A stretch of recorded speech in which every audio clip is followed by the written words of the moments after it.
Doit-on forcément passer un concours pour être prof? Doit-on nécessairement être natif? Doit-on donner de l'importance à la communication ou à la grammaire? Ce sont certaines des questions auxquelles va répondre Raphaël dans cette vidéo de Vision FLE. Elle est prof de FLE, belge, et vit actuellement en Andalousie, dans le sud de l'Espagne. Êtes-vous prêt à la connaître et à découvrir son parcours? Alors, c'est parti!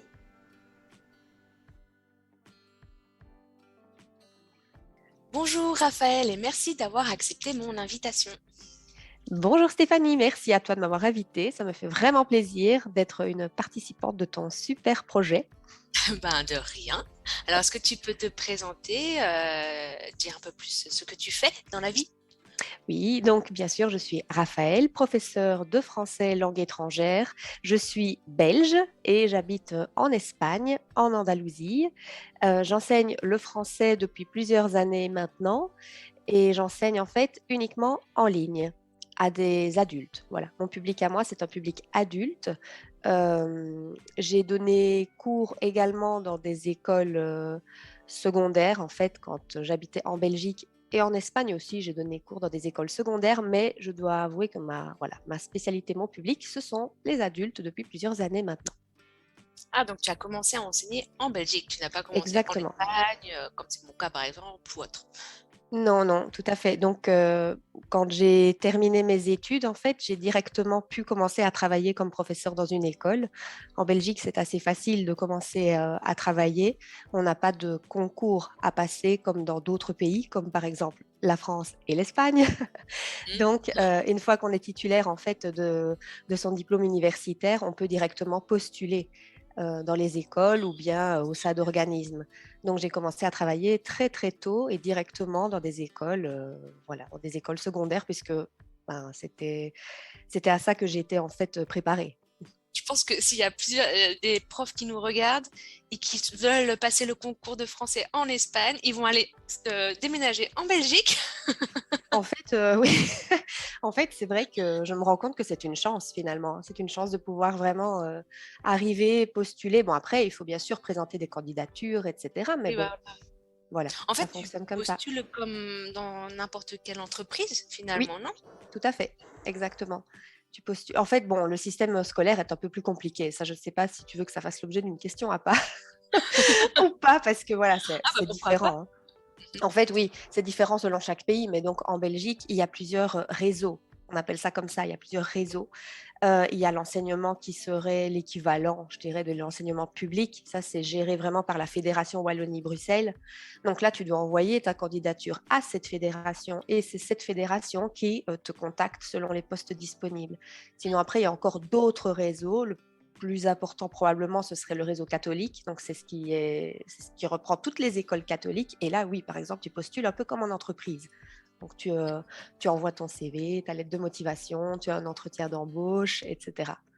Voilà. Ça fait penser au concertados ici en Espagne, non? Oui, ça ressemble un peu à ça, si on peut dire, mais c'est vrai que en Non, Belgique, c'est tout à fait normal. Enfin, oui, il y a énormément d'écoles catholiques. C'est pas quelque chose qui est, c'est pas quelque chose qui est privé, c'est pas quelque chose qui est un peu privilégié. Non, en fait, ce sont des écoles tout à fait normales comme les autres. Simplement, elles appartiennent à un autre réseau, donc elles sont gérées par d'autres institutions, d'autres personnes.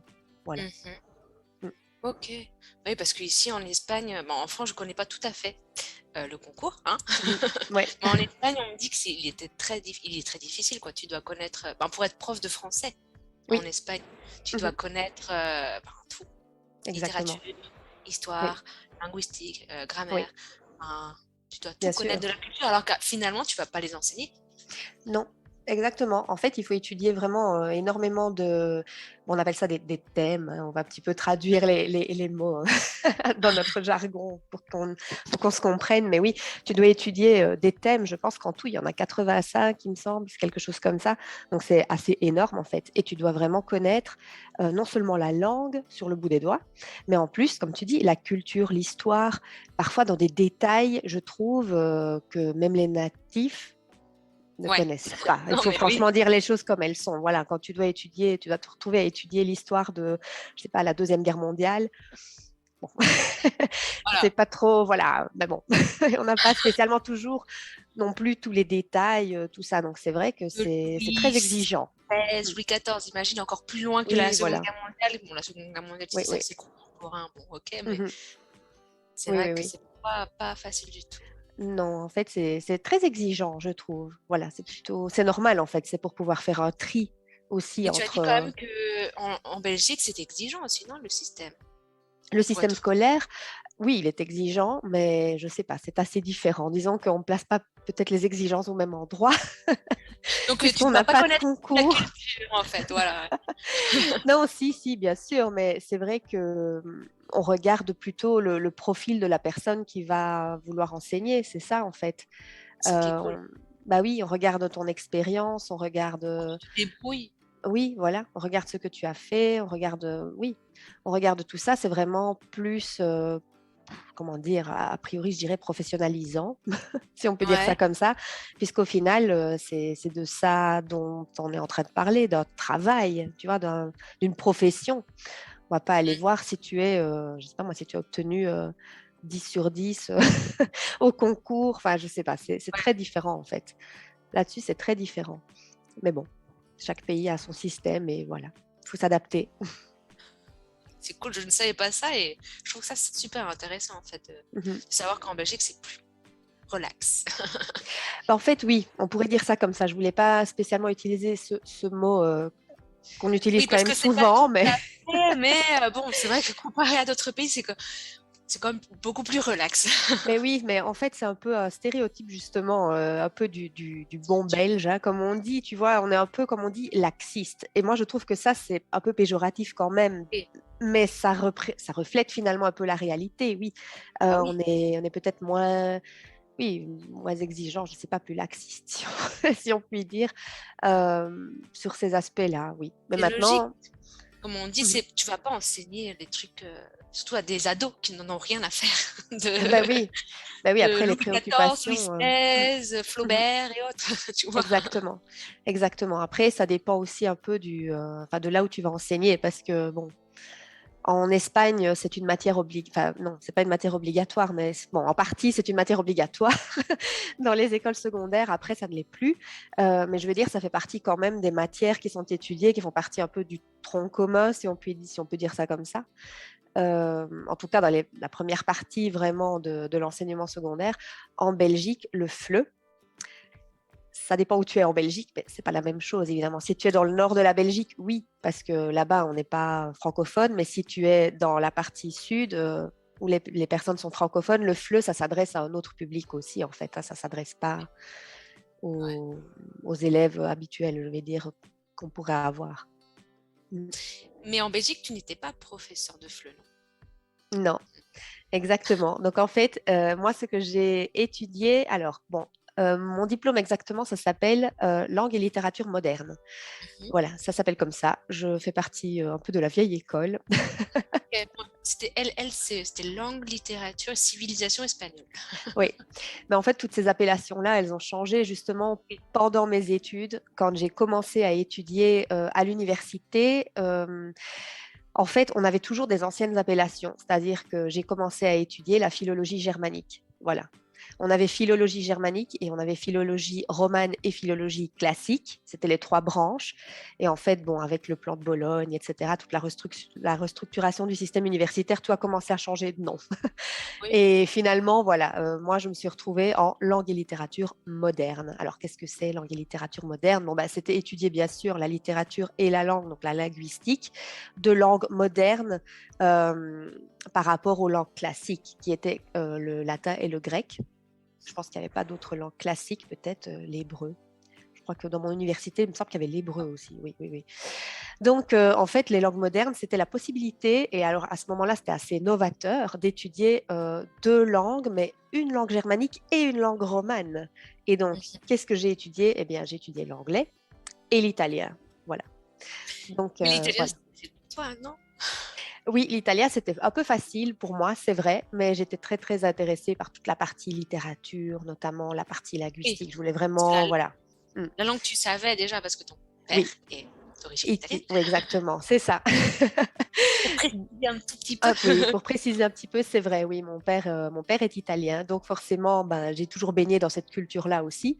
Chez moi, on ne parlait pas italien, on parlait français, mais voilà, j'ai passé bien sûr toutes mes vacances d'été en Italie, j'ai de la famille en Italie, donc forcément, voilà, ça a toujours fait partie de moi et je voulais en fait un peu améliorer ça, tu vois. En fait, tu es Ouais. plurilingue parce que tu habites en Belgique, un pays francophone. Donc tu parles Oui, français. Ton père oui. est italien, donc tu parles italien. Tu as fait des études germaniques, Mhm. donc tu Exactement. parles sûrement allemand. Bon, alors, allemand un petit peu, hein, vraiment Et très après, avec le peu. mélange voilà, enfin, je sais pas, je pense que l'anglais, le français, l'italien, l'allemand, l'espagnol, Mhm. ça fait beaucoup. Ça fait Et beaucoup, l'anglais, c'est surtout qu'il y en a encore une sixième à ajouter. ouais. Quoi? Oui, bah oui. Bon, mais là, par contre, on part sur la situation un peu en Belgique, hein. Donc, la Belgique, c'est un pays qui est Ah oui, trilingue, hein. Voilà, c'est un pays trilingue. Donc, moi, je suis francophone puisque je viens de Liège. La province de Liège est une province qui est francophone. Mais nous étudions à l'école, nous avons la possibilité d'étudier les autres langues du pays. vraiment. Alors, c'est pas obligatoire, mais on le fait. Oui, donc la première, c'est bien sûr ça, c'est le néerlandais. On apprend le néerlandais à l'école. Et donc, moi, j'ai appris le néerlandais depuis que j'ai 8 ans, en fait. Donc, voilà. Oui, le néerlandais, je le domine quand même mieux que l'allemand. Et alors, l'allemand, c'est une possibilité. On peut apprendre 3 langues, en fait, en Belgique quand on est Et à le l'école. néerlandais, l'allemand sont Sont assez sim- similaires. Il y a Oui, des oui, différences, bien sûr, mais oui, je bien pense qu'il y sûr. a des trucs qui sont assez faciles à comprendre si Oui, tu maîtrises déjà une langue, oui, non? complètement, carrément. Oui, oui, bien sûr. Si tu connais l'allemand, apprendre le néerlandais, c'est vraiment, vraiment très, très facile. Tu connais L'inverse le aussi. néerlandais, voilà. Ben voilà, oui, ça aide. Évidemment, ce sont 2 langues qui se ressemblent énormément. Forcément, elles ont vraiment les mêmes origines. Donc, là-dessus, il n'y a aucun doute. Donc, c'est vrai que j'ai appris le néerlandais à l'école. Et l'allemand, par contre, je l'ai appris par moi-même et en cours du soir, en fait, parce que j'ai toujours adoré l'allemand, en fait. C'est une langue que j'adore. Oui, ça fait pas l'unanimité, mais bon, moi, j'adore cette langue, vraiment. Et donc, j'ai toujours voulu l'apprendre. Donc, je l'ai apprise un peu par moi-même et je peux me débrouiller, c'est vrai. Mais voilà, c'est celle que je connais le moins, finalement, l'allemand. Je connais Ok, mieux le donc néerlandais. Mm. français, néerlandais, après Mhm. anglais, bon, italien Voilà, aussi, oui. allemand, et après la dernière c'était l'espagnol. Et l'espagnol, voilà, c'est ça. Mhm. Exactement. Ok. Donc, quand j'ai été diplômée, j'ai commencé à travailler dans des écoles en Belgique comme professeur d'anglais, puisque c'était bien sûr voilà, ce à quoi j'étais destinée. Ah, tu Et pouvais en faire fait, italien aussi. oui, je Italien. pouvais aussi faire italien, en fait, exactement. Donc, je pouvais enseigner les deux. Ce qu'il y a, c'est que, bon, faut pas se leurrer, il y avait moins de postes, hein. L'italien, c'est moins populaire, je dirais, que l'anglais, hein. L'anglais, il y a ça Ah, partout, en dans toutes France, les par écoles. exemple, c'est une option l'italien. C'est pas, Oui. c'est soit la langue, la deuxième langue, c'est l'espagnol ou l'allemand. Mhm. Et après, si tu veux faire une troisième langue, ça pourrait être l'italien ou le portugais, russe aussi, je pense. Peut-être Ouais. ça dépend des lycées en fait. Ça dépend aussi, oui. En Belgique, bon, alors maintenant on est en 2022, donc je ne sais pas si les choses ont vraiment changé, je ne crois pas, mais bon, en général, la troisième langue étrangère, c'est soit l'allemand, si tu n'as pas pris l'allemand en deuxième langue, en fait. C'était soit l'allemand, soit l'espagnol aussi, soit rien du tout. Il y a que très très peu d'écoles qui offrent l'italien en fait. Il y en avait quelques-unes. Donc l'italien généralement c'est plus pour un public d'adultes en cours du soir. Hmm. Voilà. Oui. Oh, c'est ton public donc c'est pas Alors, mal. exactement. C'est mon public et c'est d'ailleurs grâce à mes stages d'italien que j'ai vraiment eu cette confirmation parce que forcément quand tu passes le diplôme qui s'appelle en Belgique ça s'appelle l'agrégation mais c'est pas l'agrégation française en fait c'est plus le CAPES. C'est la même Voilà. chose. Oh, en France, le CAPES, après, tu peux passer l'agrégation si tu veux. Voilà. Mais en Belgique, tu as besoin que de l'agrégation qui serait comme le CAPES. D'accord. Donc, c'est juste 1 an. Bon, maintenant, ça a changé aussi, hein, tout Le ça, mais c'était à l'époque CAPES, 1 an. oui, parce que ça a tout changé aussi en France. Oui, Parce qu'avant, il y avait, tu devais aller, je me rappelle même plus comment ça s'appelle. Comment ça s'appelait à cette époque-là. Mais maintenant, tu dois faire un master, après passer oui, un voilà. C'est ça. En bref. fait, maintenant, je crois que ça a été englobé directement dans les Oui, études. Ouais. Tu choisis en fait, tu as une finalité qui peut être je sais pas quoi et tu en as une autre qui peut être didactique. Voilà, celle-là oui je sais. Voilà. Donc si tu prends études, machin, truc à finalité didactique, alors en fait ça inclut directement oui, ce qui aurait été à mon époque l'agrégation. Donc pendant cette agrégation, on fait des stages et bien sûr pour faire l'italien, bah, il n'y avait pas trop le choix. Hein. Donc les stages, je les ai faits en cours du soir à des adultes. Et pour moi, c'était la révélation. Là, je me suis dit, ah, mais c'est ça que je veux faire, en fait. Moi, je veux enseigner à des adultes, tu vois. Ouais. Après la langue, eh ben, ça a changé parce que Voilà, tu vis en Espagne, tu viens habiter en Espagne. exactement. Oui, Et tout à pourquoi fait. tu as donc décidé de changer, d'être prof de FLE maintenant et plus d'anglais ou d'italien ou autre? Ben justement, parce que je suis arrivée en Espagne en tant que lectrice, un peu comme toi, auxiliaire de conversation. On va en reparler après d'ailleurs, je pense, de cette expérience-là. Et je me suis retrouvée à donner des cours de français pour la première fois à des adultes. Et là, Mhm. ça a été voilà, la deuxième révélation de ma vie. Je me suis dit, bon, le public, je le savais, ça n'a pas été une surprise, mais alors la langue, là, je me suis dit, mais c'est génial en fait. Enseigner sa Mhm. propre langue, c'est quand même formidable. Voilà. Mhm. Et, et c'est vrai que voilà, à partir de ce moment-là, je me suis consacrée vraiment principalement au français. Alors bon, évidemment, mon diplôme est en anglais pour rechercher du travail, etc. Bon, c'est vrai que j'avais aussi ça. Mais bon, quand on est en Espagne, on doit être confronté quand même à un mythe, hein, n'est-ce pas, qui est le mythe du natif. Voilà, Ah oui. le fameux mythe du natif. Et donc, j'ai vite compris qu'être francophone, c'était un avantage si je voulais donner cours de français, alors que pour donner des cours d'anglais, c'était moins avantageux. Voilà, c'était moins avantageux. Bon. Le fait d'être belge, ça a aidé aussi beaucoup, parce qu'il y a beaucoup de personnes qui disaient oui, en Belgique, de toute façon, vous parlez l'anglais. Non. Comment? Oui, oui, oui, Pas oui. forcément. Donc, du coup, en fait, le fait d'être belge, ça a aidé beaucoup à ça aussi. Les gens Et puis c'est imaginaient pas. parfois que moi, je parlais anglais parce que chez moi, on parlait anglais, quoi. Non, Désolée, mais non. En plus, non, pas du c'est tout. pas fréquent de voir des profs belges ou suisses en Oui, Espagne. c'est ça. Enfin, Oui, moi, belge, je ne connais que toi. oui. Donc, Non, c'est vrai, c'était un peu, mais, voilà, voilà. ouais, c'était une particularité et c'est vrai que à la base, ça a aidé quand même. Au début, ça a aidé. Et après, bon, je me suis vite rendu compte aussi que clairement, à côté de natifs, je ne sais pas, il y avait beaucoup d'Américains à l'époque où j'ai commencé à donner des cours aussi. Donc, à côté de personnes qui venaient des États-Unis ou même du Canada, les Anglais évidemment. Voilà, j'ai commencé aussi à me sentir un peu moins légitime, je dirais, parce que, bon, bah voilà, clairement en français, j'avais un net avantage que j'avais de moins en moins, je dirais, en anglais par rapport à tous les natifs qui étaient là dans la concurrence. Donc, je me suis vraiment concentrée sur le français. Vraiment, c'est moi qui ai choisi, je dirais, vraiment de limiter, voire d'arrêter de donner des cours d'anglais. Justement, vu que tu en parles, Mhm. qu'est-ce qui est le mieux? Prof natif ou prof non natif? Bah, ça dépend, je dirais. Moi, je trouve qu'il y a d'excellents professeurs qui ne sont pas natifs et il y a des professeurs natifs qui ne sont pas bons. Oui, non, mais oui, tout à fait.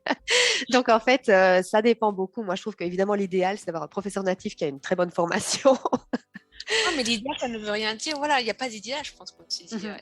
C'est pas. Non, Même dire, c'est quoi le mieux, prof natif, prof non natif? C'est comme si, je sais pas, c'est un peu dénigrant pour oui, les autres. ça peut être dénigrant, effectivement. Ça peut être dénigrant pour les autres, ça c'est clair. Ça dépend peut-être de l'objectif de chacun, je dirais. Mm. Parce que c'est vrai que quand on a un objectif, bon, quand on est un peu plus débutant, qu'on a un niveau plus intermédiaire, peut-être qu'effectivement c'est très rassurant d'avoir un professeur qui partage sa langue maternelle en fait. Donc Si, avoir oui. un non natif dans ce cas-là. Parce que alors bon, déjà pour tout ce qui est explication, si tu n'as pas bien compris, la personne elle sait très bien comment t'expliquer. C'est une personne qui a appris la langue comme toi finalement, donc elle sait aussi pourquoi tu as des blocages à certains moments, etc. Un natif, bon, à moins qu'il ait bien sûr beaucoup d'expérience aussi et qu'il soit formé à ça, n'a pas nécessairement ces réponses-là. Pas toujours. On utilise la langue parce qu'on l'utilise, on ne sait pas toujours comment expliquer pourquoi telle Ah, chose se dit, se fait, voilà. Ça, c'est un peu aussi la différence. Après, à l'inverse, peut-être que, voilà, quand on a un niveau déjà vraiment très, très avancé, on réside dans un pays, on a besoin d'apprendre une langue qui est beaucoup plus technique, bon, voilà. là, je pense que c'est peut-être plus avantageux de travailler avec un natif, justement, qui pourra nous donner toutes les nuances, qui saura vraiment comprendre comment utiliser la langue dans tous les contextes de la vie, chose qui n'est pas impossible du tout pour un non-natif, mais c'est vrai qu'alors un non-natif probablement aura cette capacité s'il a lui-même vécu à l'étranger, si voilà.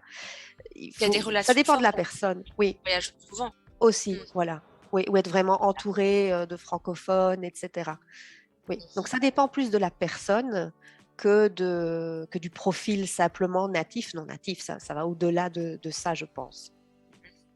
Mais vu que toi, tu as appris plein de langues et que tu as enseigné d'autres langues qui n'étaient pas tes langues maternelles, tu peux le voir aussi, tu peux le Oui, ressentir.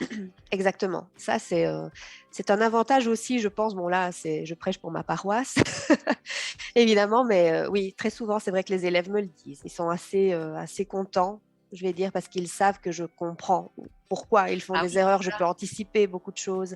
Oui, Parce que ton public n'est pas que hispanophone. non, Donc, non. exactement. Bon, en majorité, je dirais que oui, forcément. Le deuxième groupe, ce sont les italophones. Mhm. Oui, donc j'ai beaucoup d'élèves italiens aussi, et c'est vrai que même si les langues sont similaires, hein, forcément, les problèmes ne sont pas toujours les mêmes. Les Ah problèmes ne oui. sont pas les mêmes entre les italophones et les hispanophones. Donc voilà, c'est vrai que très souvent, je peux anticiper, je comprends ce qu'ils veulent dire, ou parfois il y a des mots aussi qu'ils ne savent pas, et bon. C'est un clair avantage si tu connais leur langue, ça c'est sûr, ça c'est clair. Le troisième groupe à qui je donne cours, je crois que je peux les mettre ensemble. Là, ce serait plutôt les anglophones et les germanophones. Voilà, j'ai beaucoup d'élèves aussi, généralement qui sont en Suisse. Ah ouais, Pour les ok. germanophones, oui, en fait, pour les germanophones, généralement, ils sont en Suisse. Et Suite française. oui, non, non, non, j'ai des élèves de Zurich, Allemand. Ok. oui, par exemple, de Suisse Et allemande. Oui, oui. l'allemand, le suisse allemand, c'est pas la même chose que le sud Non, allemand. c'est pas pareil. On s'aide beaucoup, évidemment. Là, on utilise Google Translate. On va pas se leurrer non plus, mais c'est vrai que ça aide quand même parce qu'ils connaissent hein, la langue standard aussi, l'allemand standard, disons. Euh, donc, je veux dire, on arrive toujours à se comprendre hein, quand il y a des blocages. Ça aide beaucoup. C'est vrai que ça aide beaucoup de connaître la langue. Et avec les anglophones, bon, bah là, il n'y a aucun problème, évidemment. Mhm. Bah oui, ouais. C'est ta formation, donc. Mais c'est ma formation, oui. Donc là, c'est vrai que bon, ça aide. Oui. Mais quelle est la chose qui est la plus difficile justement pour ton public, enfin pour tes différents publics, hein, Mhm. à apprendre en français ou à comprendre? Alors, bon, je dirais que généralement, ils viennent tous avec la même problématique qui est la phonétique, la prononciation.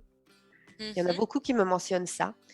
Euh, oui, en fait, c'est surtout ça. Parce que, bon, en général, quand on veut un cours particulier, c'est vrai, enfin, quand des adultes veulent un cours particulier, souvent c'est pour pratiquer, en fait. Mhm. Ce qu'ils veulent, c'est pratiquer. Ils veulent converser, ils veulent avoir quelqu'un qui les corrige. Voilà, ils veulent continuer de pratiquer parce qu'ils ont appris la langue. Peut-être qu'ils ont fait des études, même par exemple à l'école de langue en Espagne. Hein, voilà. Donc, ils connaissent déjà la grammaire. C'est pas trop le souci. Mais ce qu'ils veulent, c'est continuer de pratiquer et parler, parler, parler. Donc, généralement, la difficulté majeure pour eux, c'est ça. Je dirais que ce serait un peu la prononciation. Ils ne sont pas vraiment sûrs d'eux. Ben oui, parce qu'elle diffère forcément fort de l'écrit. Voilà. Et Donc, la c'est vrai que vague, ça, c'est le point principal. Oui. le R Après, aussi. oui, oui, oui, oui, oui. Il y a beaucoup de... Les finales, moi, je dirais. Si, Les oui, les finales, consonnes beaucoup. finales qui ne se prononcent pas, qui veulent prononcer, parce Voilà, qu'ils savent oui, qu'elles existent, ils veulent ne pas exactement. oublier Oui, de l'écrire, par exemple, aussi. Ça exactement. peut être C'est un ça. moyen. Tout à fait. Donc, c'est vrai que de ce point de vue-là, ouais, c'est quand même quelque chose qui revient très souvent. Après, si c'est plus pour un cours un peu plus classique, où là, il y a de la grammaire, etc., etc., généralement, ils me disent tous un peu la même chose, c'est les verbes. C'est très Ah souvent ouais. les verbes, comme ils disent, oui, les verbes, les verbes. Donc la conjugaison, alors que ce soit le subjonctif ou bien que ce soit le passé composé. Voilà. En Passé général, ils reviennent avec composé. ça. Oui. C'est Mhm. vrai que c'est parce qu'entre être, avoir, les Voilà. accords, les pas d'accords, et Mhm. Oui. les subjonctifs, bon, quand le mettre et Mhm. comment le former, ouais, c'est vrai que c'est pas Mhm. facile. Et c'est la même chose pour Généralement, les oui. anglophones et les germanophones alors. Généralement, oui. Donc la prononciation pose problème, ça c'est clair. Et je dirais, oui, les verbes, pense que, bon, Et pour en anglais, les, voilà, pour les anglophones, évidemment, c'était tout un souci, ça. C'est tout un problème parce personnellement, que le je système n'est pratique pas le pas même. l'anglais, mais je sais que l'anglais, c'est quand même plus facile du point de vue grammatical que le français. Oui, bon, ça, c'est un Oui, mythe. bon, de ma vision de Voilà. ancienne élève Non, mais d'anglais c'est vrai, oui. qui a oublié, bon, qui a des bases, mais Mhm. qui, voilà, qui ne pratique pas plus autant. Mais disons que c'est parce que ce sont simplement deux langues qui fonctionnent pas de la même manière, c'est Ouais, tout. non, Donc, c'est vrai. on peut pas transposer, si tu veux, Mm. les choses. Chaque langue a ses difficultés. Enfin, le français, Apprendre c'est une liste de des verbes irréguliers, c'est pas facile non plus, je vais dire, quelque part. Voilà. l'espagnol, l'italien, le français sont trois langues latines. Oui, tout à fait. C'est plus facile de trouver certaines similitudes entre les trois langues. Oui, et pourtant, le fameux passé Très composé composées. donne du fil à retordre, hein, mais Oui. vraiment, aux hispanophones en particulier. Par exemple, les Italiens, non. Ah non? Mais non, parce qu'ils utilisent eux-mêmes beaucoup, en fait, leur temps Oui, à mais eux, qui serait l'équivalent. bon, c'est vrai qu'il y a le être, le avoir aussi en italien, Il l'auxiliaire. y a être et avoir, oui, exactement, et il y a l'accord aussi, C'est vrai. notamment. C'est Notamment, vrai que oui. ça ferait moins de problèmes. Voilà. Mais Donc, ils ont l'habitude, en fait. Et donc, pour eux, c'est moins un souci. Alors que les hispanophones, c'est une catastrophe. Il n'y a rien à faire. Ils ne oui, comprennent il n'y a pas. qu'un auxiliaire, il n'y a pas d'accord. Voilà, exactement. Et surtout, ils sont habitués à utiliser un autre temps. Donc, moi, j'ai beaucoup d'élèves qui arrivent aussi en imaginant qu'on utilise en français le passé simple. Alors que non. Ah, donc c'est pas que en Galice, en fait. Non. En Andalousie aussi. Ils Ben utilisent beaucoup oui, le passé simple, non? oui, en Parce qu'en fait. Galice, Oui. en galicien, il n'y a pas de passé composé, en fait. Donc c'est pour ça qu'ils utilisent tout le temps le Ah, passé. oui, oui. Bon, ici, c'est vrai que, bon, oui, il existe, hein, on l'utilise, mais tu l'utilises vraiment dans un contexte bien précis. Si c'est quelque chose qui s'est passé, par exemple, ce matin, oui, tu vas l'utiliser. Mais si tu veux parler de n'importe quoi qui a eu lieu la veille et plus loin dans le passé, tu vas utiliser l'équivalent du passé simple en espagnol. Ça, Ah non, c'est tu vois, sûr. en Galice, ça sera, il y a 5 minutes, ben, j'ai déjeuné, ça sera au passé simple. Ah oui, bah non. Non, ici, en général, quand même, on utilisera plutôt ce J'essaie qui de serait le faire la passé différence. composé. Oui. Bon, voilà, je n'ai pas que des élèves galiciens non plus, hein. Et Oui, puis, oui, oui. pour moi, ça serait bien justement de faire la différence Oui, oui. entre les deux. Mais... Maintenant, c'est quand même le passé simple qui est plus généralisé, hein. C'est-à-dire que si tu parles de ce que tu as fait ce matin, c'est vrai quand même qu'en général, les gens vont utiliser le passé simple. Oui, Alors que, ça oui. ouais, mais c'est bizarre, non? C'est pour, enfin, Ben je sais oui, pas. c'est ça. Donc, en fait, ils s'attendent à ça. Ils ne comprennent pas toujours. Ils disent, oui, mais le passé composé, oui, mais moi, je parle du passé, en fait. C'est quoi le passé en français? Je dis, mais c'est le passé composé. L'église n'est pas autant que tu crois. Ben oui, c'est ça, en fait. Donc, ouais.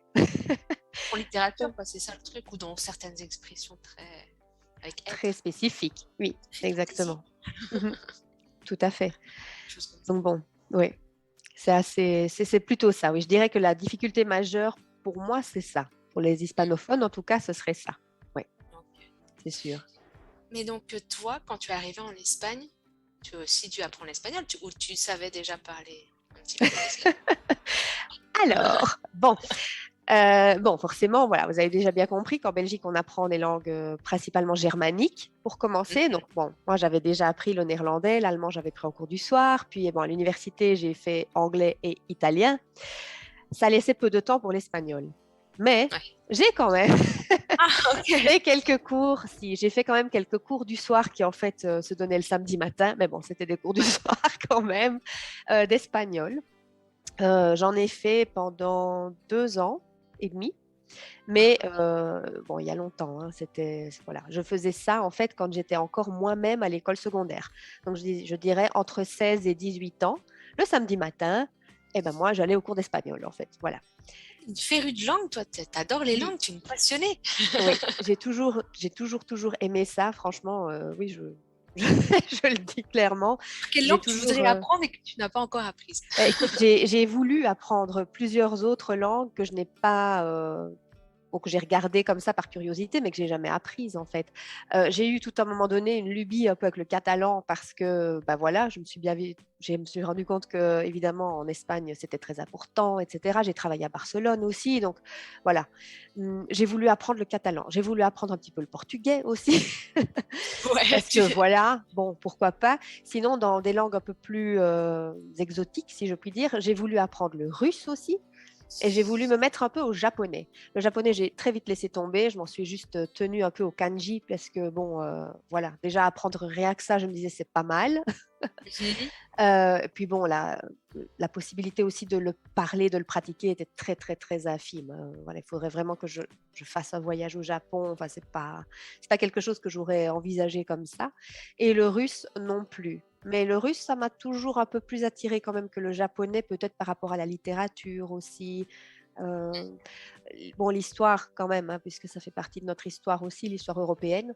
Donc, bon, voilà, Mhm. le russe m'a plus attirée, mais je n'ai jamais vraiment appris. J'ai appris un peu le cyrillique comme ça, apprendre à écrire, mais voilà, sans plus, oui, sans plus. J'ai jamais approfondi, non.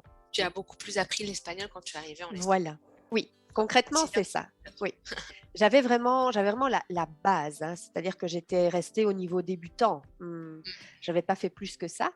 Et quand je suis arrivée en Espagne, voilà, très clairement, l'italien m'a beaucoup aidée. Je parlais beaucoup en calquant sur l'italien. Ça a donné des En choses très mélangeant un petit peu sympas. le français, non? Oui, aussi, oui. Mais curieusement, l'italien vraiment revenait systématiquement. C'était vraiment compliqué.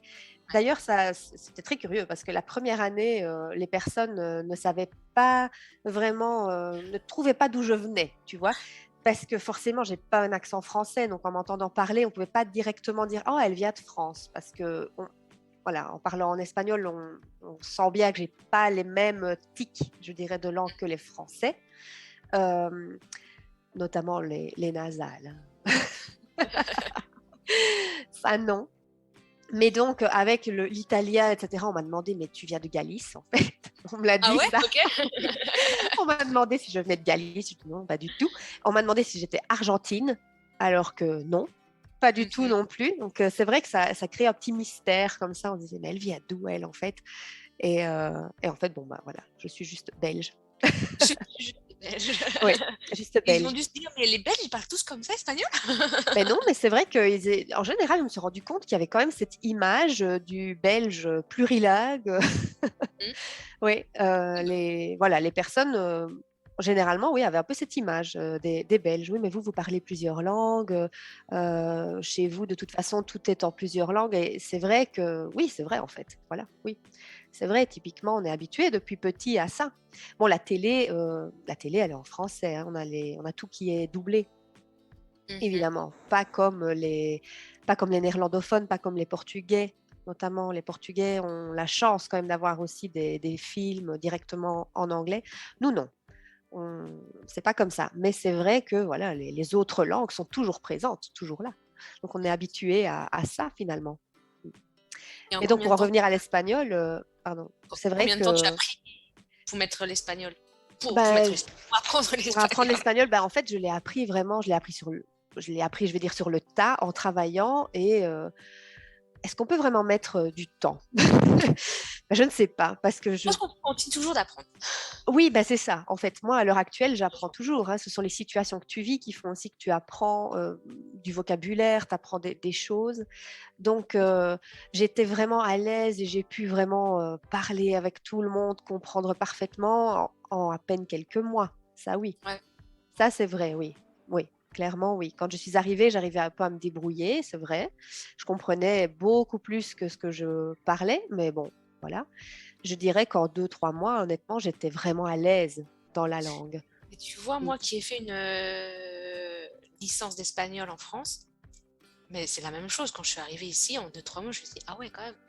Mhm, mhm. Waouh! Parce que Ben c'est oui, vraiment pas la même chose, même si tu apprends, si tu étudies ça à l'université, mais que tes profs à l'université parlent en espagnol 99% du temps, on va dire, ben, ça n'a rien à voir, quoi, d'être dans le mhm. pays que d'apprendre dans un autre pays. Ton Exactement. pays d'origine, par exemple, Oui, oui, oui, bien la sûr. France ou la Belgique. Mhm. Tout à fait.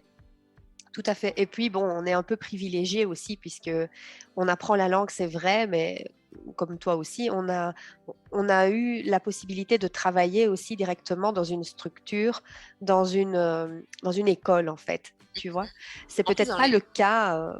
Voilà, je sais pas, j'imagine.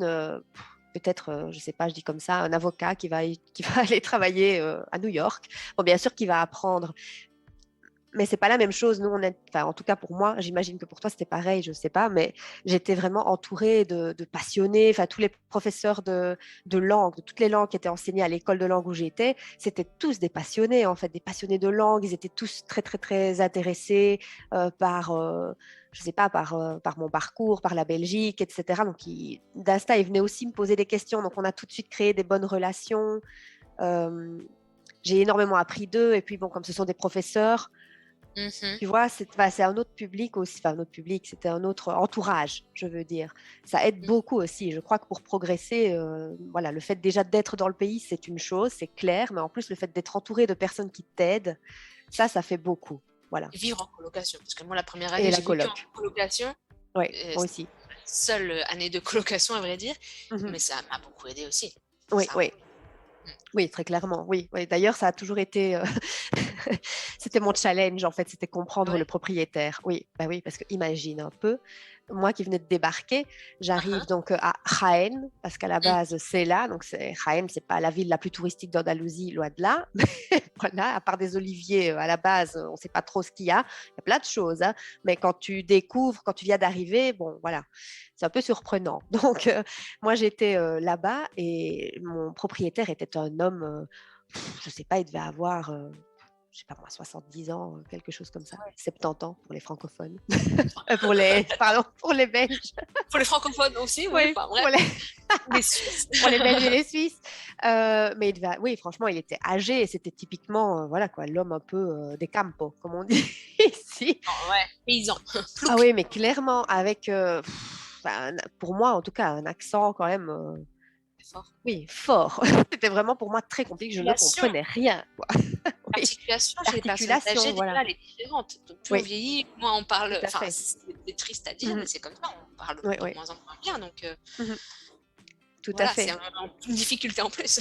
Tout à fait. Mais en plus, tu ajoutes à ça bon, ben, l'accent andalou qui est différent. Bon, En plus, andalou, voilà. il y a Oui, andalou de Jaén, de Cadiz. voilà, C'est ça le exactement. problème. Del campo. Del campo. Ça faisait beaucoup, en fait. Tu vois, pour moi qui venais d'arriver avec mon petit sac à dos, c'était un peu, voilà, ouh là là. Mais à la fin de l'année, par contre, je le comprenais. On pouvait parler. Ah, Donc, je me suis dit, si je te comprends, je comprends tout le monde, là. ah oui. Oui, clairement, oui. La première fois, la même chose à laquelle j'ai pensé quand j'ai commencé à comprendre des Galiciens qui. Parce qu'il y a aussi en Voilà. Galice, le problème. Bon, tu as le galicien, il y en a qui te parlent en Mhm, galicien. Il y a aussi le galicien normalisé, mhm. plus facile à comprendre évidemment. Le galicien vraiment fermé des pueblos, Ouais. de villages, de campagnes, etc. Et même quand il parle espagnol, quand il parlait espagnol, c'était très compliqué. Mhm. Parce que c'est un peu comme ça, tu vois. Ben oui, L'accent change, l'articulation exactement. change. Et à Ouais. la fin, quand j'arrive à comprendre, c'est pas mal, tiens. Mhm.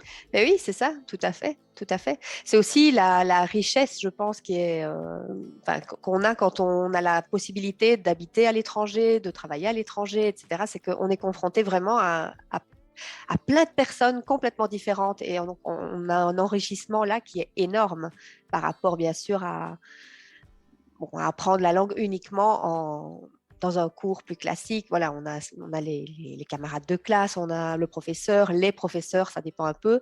Mais bon, quand on est en situation réelle avec des personnes de tout type, ben, on apprend vraiment, vraiment beaucoup en fait, hein. Vraiment Et c'est beaucoup. vrai que les Andalous, moi j'ai connu un Andalou en Galice. Il Mhm, était je sais plus si c'était de Cordoue ou de Grenade. mhm. Et j'avais du mal à le comprendre, je comprenais Ben rien. oui, mhm, c'est ça. Parce qu'en plus, un Andalou. Et en Galice, tu te dis, mince, Ben oui, c'est ça, surtout autre qu'en chose Galice, à. oui, Voilà. Mon cerveau ne l'accent est très stimule. différent, hein. Mhm. Mais bon, L'accent est vraiment très différent. La mélodie est complètement différente aussi. Et puis, bon, il y a tous les mots qui proviennent du galicien qui, j'imagine, sont quand même inclus dans la langue au quotidien. Enfin, oui, ça doit être assez différent, c'est clair. C'est vrai. combien de temps tu es resté à l'école de langue? Moi, je suis restée qu'une année. C'était pas renouvelable, en fait. Ah Non. bon? Mhm. Dans notre J'ai cas à fait. nous, c'était pas renouvelable. Oui. C'était spécifique pour les Belges, en fait, de pas être renouvelable. Ah, ok, d'accord. Oui, c'est Je me ça. Les disais, mais Français, mince, oui, ils pouvaient. on est arrivé plus ou moins à la même époque, Oui. à 1 ou 2 ans de. Moi, je suis arrivée en 2008. C'était l'année scolaire 2008-2009. Ah, moi, je suis arrivée en 2009. Ah bah voilà, l'année suivante, en fait. Ouais, Et c'est moi, ça. j'ai pu renouveler 4 fois et j'aurais pu faire une cinquième. Ah ouais, waouh. Pas à l'école de langue. Ils voulaient Ah m'envoyer dans d'accord. un lycée paumé Ouais, au fin fond de la Cambrousse. ok. C'est un peu compliqué niveau. Bon, j'aurais pu Ouais. trouver des profs qui travaillaient là-bas, qui habitaient Mhm, là-haut, etc. mhm, Mais bon, non, mhm. j'arrête. Bah oui, oui. Non, à partir de ce moment-là. Non, pour moi, c'était pas renouvelable, en fait. Donc, ça a été juste une année, mais une super année. Franchement, bah, pour moi, ça vaut tous les stages Ouais, que parce tu que peux c'est faire. ça. Ouais, C'est comme un stage tout pour à fait. ceux qui veulent être prof de Mhm. langue. Oui, C'est tout à à ça fait. que je me suis dit, ah non, moi je veux être prof de FLE et pas prof d'espagnol. Oui, exact. Bah oui, c'est ça, en fait. Moi, ça a changé aussi toute ma perspective. Bon, j'avais déjà ma formation de professeur. Donc, quand je suis arrivée par rapport à toutes mes amies, etc., ben, j'étais la seule qui était déjà professeure, en fait. Les Oui, c'est autres, vrai. non. Bah oui. Donc, elles étaient un petit peu plus jeunes. En général, c'était 1 an ou 2 de moins que moi. Mais voilà, parce qu'elles étaient dans la dernière année, enfin bon, bref, d'études. Et oui, pour moi, ça a tout changé. En fait, j'avais énormément appris déjà en Belgique. J'avais déjà travaillé en Belgique aussi. Mais c'est vrai que c'est vraiment là-bas que j'ai découvert ça, le fait d'enseigner ma propre langue, d'avoir aussi les clés un peu pour le faire, de Mhm. connaître tous les différents manuels, les méthodes qui existent. Parce que Voir comment forcément, travailler c'est pas la même les chose. profs aussi. Oui, c'est ça. Ce que J'ai tu pu peux faire, ce que tu peux ne pas faire. Mhm. Oui, aussi, bien sûr. Non, c'était vraiment très, très bien, très enrichissant. Bon, c'était qu'une année, malheureusement, mais bon. Bah oui, pas mal, hein, 4 ans, pas mal, pas mal. Après, ça dépend, mais ouais, mais je trouve que ça, c'est une bonne expérience parce que c'est là où je me suis dit, bah, un diplôme, un concours, c'est pas forcément obligatoire. C'est pas forcément obligatoire. C'est vrai que la pratique fait beaucoup. Ça, c'est Mhm. clair. La pratique fait beaucoup. Maintenant, c'est vrai aussi que pendant les études, il y a quand même aussi d'autres choses un peu plus théoriques qu'on apprend. Ça te permet peut-être aussi de pas faire, ouais, peut-être pas faire des erreurs ou bien de comprendre vraiment comment ça fonctionne, comment fonctionne un système. Il y a quand même aussi tous les cours qu'on donne sur la psychologie aussi, la psychologie de l'adolescent. Bon, moi, je trouve qu'il y a des choses qui sont pas négligeables là, dans une formation, une bonne formation, je précise. Voilà, après, c'est pas obligatoire parce que finalement, c'est un métier qui reste pratique, hein. Il faut être en Ah, classe, il faut être en situation réelle, il faut être avec des pas élèves. appris. Voilà, hein. Ah oui, C'est complètement. sûr, il y avait dans une école de langue, il y a beaucoup plus d'adultes que d'ados. Donc, Voilà. Mhm. quelques ados, mais ils sont mélangés avec des adultes. Oui, Je tout sais à pas fait. si en Andalousie c'est la même chose, je pense que Si, oui. parce que c'est à partir de 15 ou 16 ans, je pense qu'ils peuvent Ça dépend commencer. si tu l'étudies ou pas. Oui, c'est possible. Mm. Ça, mais ouais, Mhm. entre 14 et 16 ans, je dirais même. Mhm. 14, je pense que ouais, c'était peut-être un peu jeune, ça, mais bon, peut-être que ça a changé aussi, hein. Je crois qu'il n'y avait pas d'élèves en dessous de 16 ans Pour dans mon 16 ans, cas. je sais que c'était, Oui. il y avait une date de 16 ans. Enfin, une date, Mhm. un âge de 16 ans. En fait, ce serait 14. logique, hein, parce que ça correspondrait à la fin de la ESO. Donc, Je suis en train de penser à mes ça élèves. logique, parce que 16 ans, c'est la fin de l'enseignement obligatoire en Espagne. Ouais. Ouais, mais il y en Donc, avait encore voilà. qui étaient en train d'étudier le français. Donc, je sais Ben pas oui, quoi. puisque les 2 dernières années, ils peuvent, mais c'est une option. C'est plus obligatoire en Espagne, le Ça français. fait quand même 13 ans maintenant, hein. Ça fait Ben longtemps. oui, oui, c'est pour ça aussi, je dis, bon, ce qui était en vigueur en 2009 en Espagne, ça a changé. Entre-temps, il y a eu deux autres, deux autres lois. Oui, c'est Donc vrai. forcément, bon, voilà, il y a des choses qui ont été certainement modifiées. Mhm. Donc, bon, oui. Oui, Oui. monsieur est là. Donc, oui, attends, tiens, prends. Voilà. Voilà. Donc, Oh. oui, les choses changent, évidemment. Ça évolue et heureusement. Heureusement Mhm. aussi. Donc après cette petite interruption Voilà. nécessaire, on reprend l'entretien. Donc Oui, on était avec la la pratique, méthode oui, voilà. qui avait été modifiée, qui a été modifiée pour ta part. Oui, en Quand fait, oui. Ça a été modifié simplement parce que j'ai appris plein de choses hein, en travaillant le soir avec un public adulte, en travaillant en plus plusieurs heures d'affilée. Pour moi, c'était très différent. Enfin, dans le sens où en Espagne, dans les cours du soir, évidemment, tu as cours pendant, combien c'était 3 heures? Non, 3 heures, c'est beaucoup trop. Peut-être 2 heures en tout cas, quelque chose comme ça.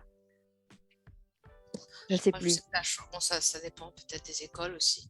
Je sais Mais c'était pas une qu'actuellement, heure, quoi. changer, ça peut être une heure et demie, je sais pas. Une heure et C'était demie plus peut-être. long. En tout cas, c'était beaucoup plus long que les périodes en Belgique, dans les écoles secondaires. Ça n'a rien à voir. Les cours en Belgique, c'est 50 minutes, en fait. Donc, en Belgique, j'étais rythmée sur 50 minutes. Là, pas, évidemment. Tu devais Ouais. programmer voilà, des cours qui étaient complètement différents. En plus, ils avaient un matériel incroyable bon, pour l'époque. Je me souviens qu'ils avaient notamment je ne sais pas comment on appelle ça en français, la pizarra digitale. Le tableau blanc, je sais pas, un tableau digital, un tableau Ah oui, il a numérique, bugué. Comment on dit ça déjà? Mon je sais cerveau, pas, il un a tableau complètement interactif, non. un tableau interactif, Enfin, ouais. ouais, Ouais, le grand tableau blanc oui, interactif. voilà, exactement. Donc en fait, ça par exemple en Belgique, là où moi j'ai travaillé, il n'y avait pas, tu vois. Donc j'ai eu la possibilité d'utiliser plein de ressources. Bon, c'était 2009 aussi, hein, mais on pouvait déjà utiliser quand même Internet, etc. Il y avait quand même des choses. Et pour moi, ça a tout révolutionné, en fait. Ça a vraiment tout changé. J'ai appris énormément sur ça, notamment les TIC, en fait, donc les technologies d'information et communication. C'est vrai que ça, en Belgique, c'était quelque chose qu'on nous avait enseigné, évidemment, mais qui était difficile à mettre en pratique, puisque dans les écoles, bon, ben voilà, il n'y avait pas toujours le matériel nécessaire. Donc voilà, moi, j'ai appris beaucoup par rapport à tout ça. Puis ensuite, le public, qui était très différent par rapport à la langue. C'est pas la même chose pour moi d'enseigner à des Belges francophones qu'enseigner tout à coup à des hispanophones, en fait. Tu vois? Ouais, c'est pas du tout la Voilà. même chose. C'était pas du tout la même chose. Donc, en fait, ça a vraiment tout changé. Après, sur ce qui est vraiment de la méthodologie en elle-même, euh, non, dans un certain sens, non, parce que bah, créer une unité didactique, etc., c'est la même chose. Hein, ça ne change pas en fait. Tu sais Oui. bien que tu dois faire entrer des compétences, tu sais bien qu'il faut rythmer des activités, qu'il doit y avoir des activités qui doivent produire de l'input, d'autres qui doivent produire de l'output. Enfin, toutes ces choses-là, tu le sais parce que tu l'as étudié et voilà, c'est comme ça. Mais non, c'est plutôt le reste en fait, tout ce qui englobait ça. Mhm. Ouais. Mais justement, est-ce que tu donnes plus d'importance à certaines choses, par exemple à la grammaire, à la ponctuation, et moins d'importance à d'autres? Je donne plus d'importance à la communication, ça oui. Mhm. Et à partir de là, vient la grammaire, vient le reste. Oui, c'est pas que je donne pas d'importance, mais c'est que pour moi, ce qui est essentiel surtout, c'est que les élèves pratiquent, communiquent, cherchent par eux-mêmes en fait ce dont ils ont besoin. Voilà, on va dire ça comme ça. Donc c'est en pratiquant, en parlant, en créant les situations, en les faisant interagir s'il s'agit d'un groupe évidemment, qu'ils voient voilà quels sont les outils en fait dont je vais avoir besoin, qu'est-ce qui me manque là. Et donc pouf, Subjonctif. ça permet bah oui, c'est ça Et en comment je fait. forme le subjonctif? Ah, c'était comme ça, je vais essayer. Mais oui, Et exactement. Donc, c'est en partant vraiment de situations de communication qu'on ajoute, enfin, selon moi en tout cas, voilà, qu'on ajoute après tout ce qui est nécessaire. Oui, c'est plutôt comme ça. donc, tu es plutôt grammaire traditionnelle ou grammaire non traditionnelle? Grammaire tout court. Grammaire tout court. Parce que traditionnelle, à faire des cours de grammaire, à Non, non, expliquer non, la non, non. règle, après on va faire tel exercice page X, enfin ou Y, ce que tu veux. Non, généralement, c'est vrai que, non, comme je te dis, par exemple, si on va, je sais pas, on va prendre le cas d'un texte, on va lire un texte et dans le texte, il y a effectivement un point de grammaire. Bah alors, je le fais ressortir après. Je vais, bon, tu vois, dans ce texte-là, par exemple, il y a surtout ça qui apparaît. Donc, en fait, voilà, ça se fait comme ça, on l'utilise de cette manière. Bon, puis après, on fera peut-être un ou deux exercices avec ça, mais c'est vrai que c'est pas un cours classique dans le sens où je vais pas commencer à dire, voilà, prenez note. Bon, le titre, le subjonctif, voilà, non. Ça, C'est bien sûr que non. Et des plus exercices, d'élèves. oui, des exercices typiques, je ne sais pas, avec des textes à trous, avec des phrases où le verbe il est entre parenthèses et il faut compléter. On peut en faire, bien sûr, mais on en fait très peu. Parce que l'objectif pour moi, c'est qu'ils parlent, en fait. C'est vraiment ça, c'est communiquer, c'est être capable d'utiliser ça et de parler. C'est aussi un peu un problème de l'enseignement plus classique et traditionnel, et surtout, bien sûr, de l'école secondaire, je vais dire. C'est que bah, déjà, par la structure, par le fait qu'il y ait tellement d'élèves dans une même classe, tu n'as pas l'occasion de parler, tu n'as pas l'occasion de pratiquer.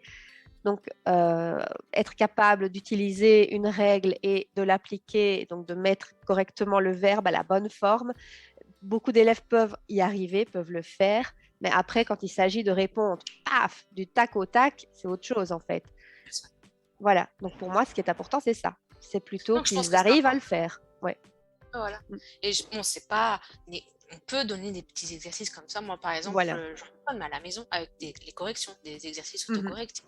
Oui. Mais le plus important, c'est comme toi, communiquer, parce que sinon, c'est Mhm. comme tu dis, ils savent très bien faire les exercices, mais après, Ben quand oui. ils essayent de répondre, de communiquer, d'écrire sans trop Mhm. y réfléchir, bah, il n'y a plus personne.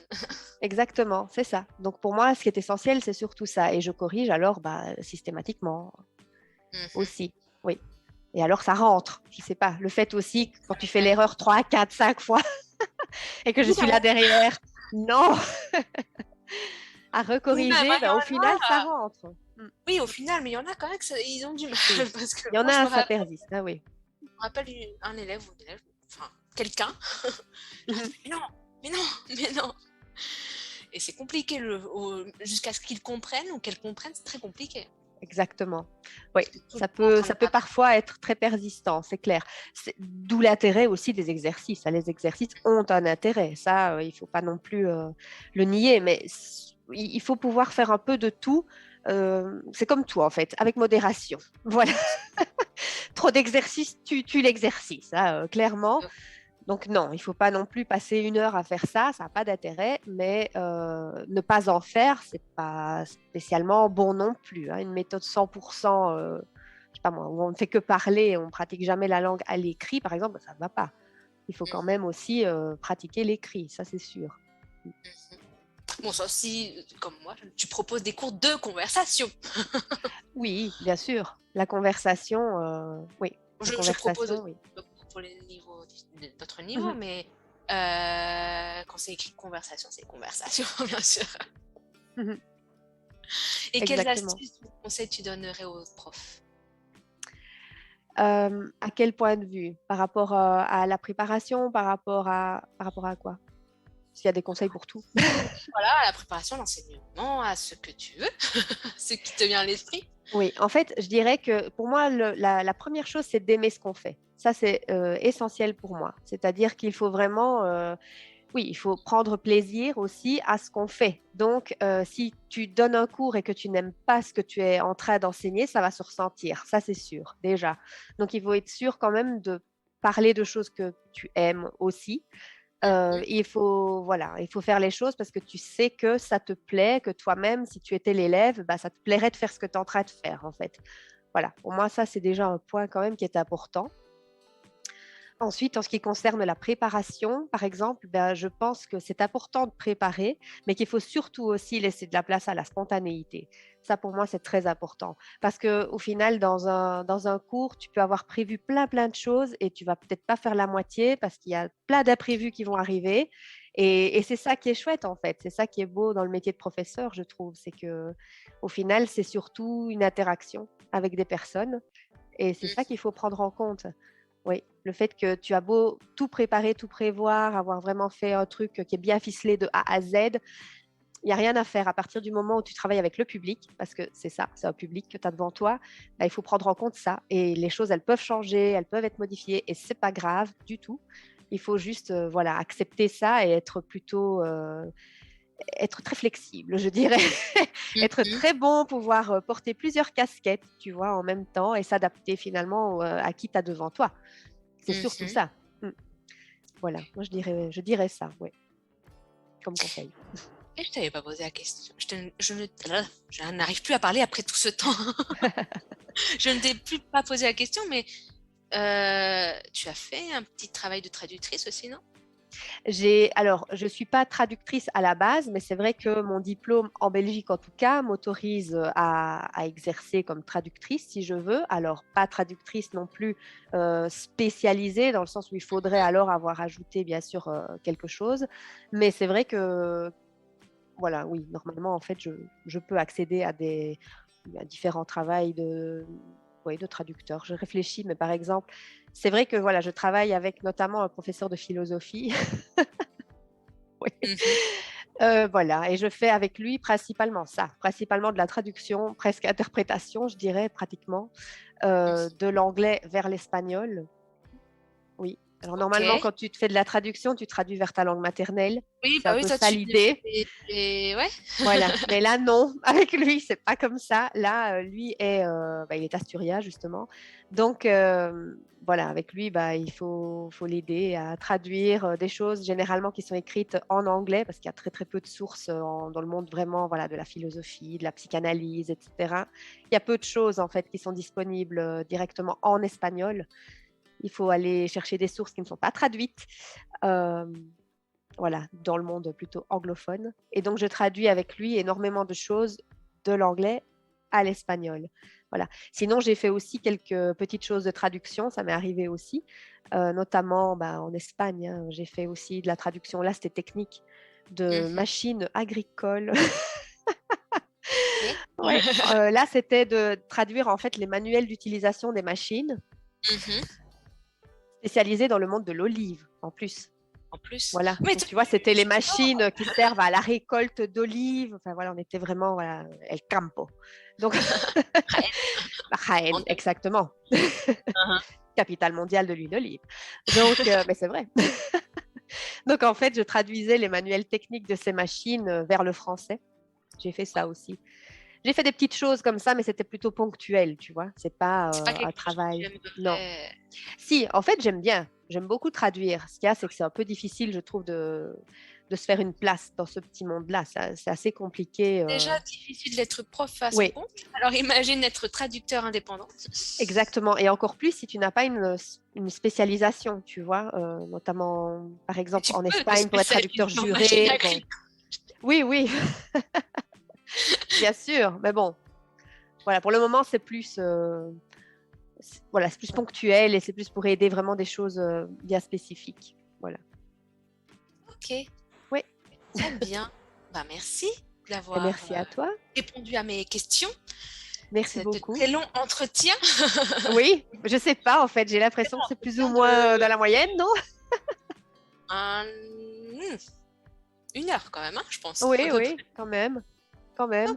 Bah, écoute, non, c'est très bien. Je pense qu'on pourrait encore continuer. Hein. Vraiment, il y a beaucoup de choses à dire, mais bon, il faut terminer aussi. Oui.